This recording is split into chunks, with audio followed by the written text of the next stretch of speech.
Joining me now, Congresswoman Becca Balint of Vermont, member of the House Budget Committee and the Judiciary Committee. Congresswoman Balint, thank you, as always, for coming to the Saturday show. Your response to your Republican colleagues failing to provide a valid reason for why they voted for an impeachment inquiry?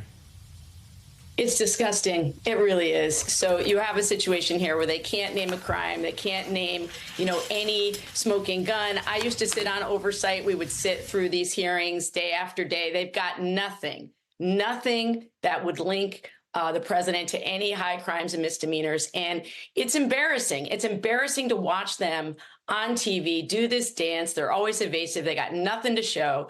And as you said, we've got important work to do. We've got to, stand up for Ukraine that is desperately trying to keep Putin from not just rolling through Ukraine, but the rest of Europe. And what are we voting on? A sham Biden impeachment. And we also, very important, we voted on milk on Thursday, which I'm a Vermonter. I love milk as much as the next person, but this is what we're wasting our time on.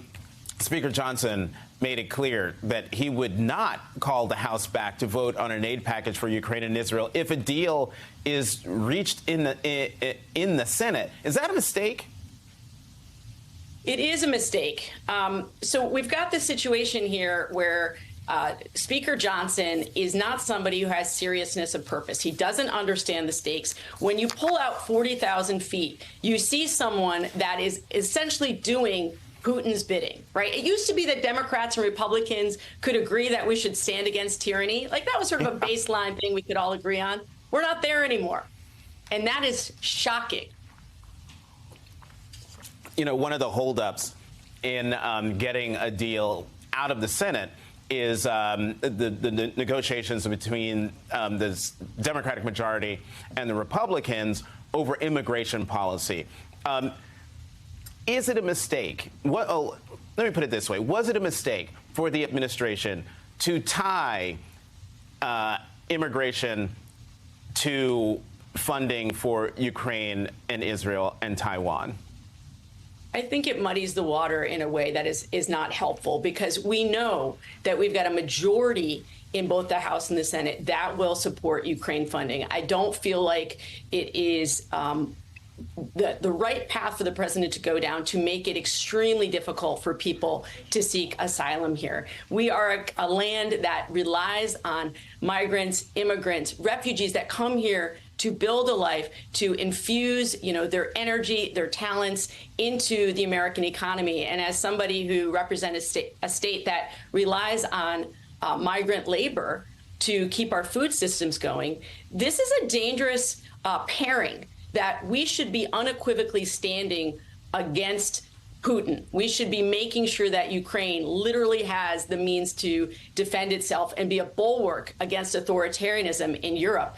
And this is not something we should be doing, is pairing domestic issues with very serious foreign policy aims that not just serve us, but our allies overseas.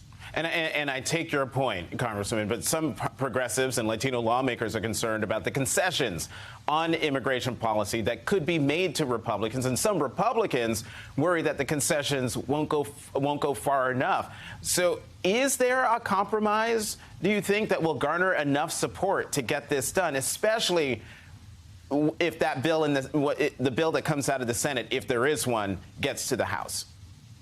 Well, I will tell you this, Jonathan. I have no faith in the Speaker of the House to be able to work with the extremists in his party to keep them in line. I have no faith in that. So I don't see how we're going to get a package on the floor, because they constantly add much more dangerous riders to anything that we're trying to do that is about demonizing Americans, essentially, and demonizing migrants and immigration, immigrants who come here for a better life. And so I don't have any faith in this, and I don't know how this will all get sorted out. But what I do know is we should not be playing games with our standing in Europe. We should not be playing games with our allies, because what they're going to realize is that we're just fair weather allies. And that is a very dangerous thing for all of us.